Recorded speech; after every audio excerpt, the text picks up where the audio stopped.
This video will cover the anatomy of hearing and the differences between conductive and sensorineural hearing loss. So the real question we have now is, how does SpongeBob hear Gary's meows? Good question, Gary.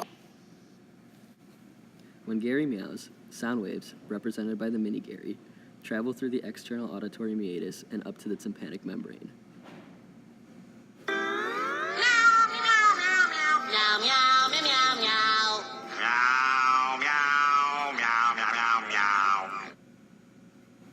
Some major structures of the tympanic membrane include the pars tensa, the tense inferior portion of the membrane, the umbo.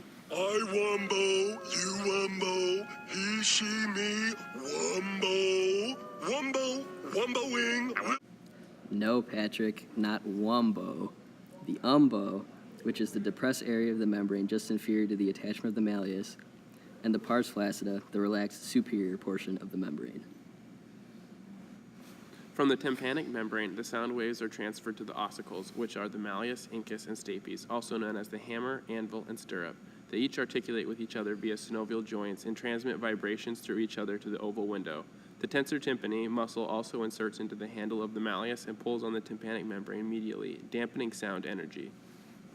From the oval window, the sound is transferred into the perilymph of the cochlea, the snail shell-shaped portion of the bony labyrinth. The sound waves then travel through the cochlea where they send vibrations through the endolymph of the cochlear duct. This in turn stimulates the hair cells of the cochlear division of the vestibulocochlear nerve, or cranial nerve 8. These impulses are then transmitted to the brain and perceived as sound.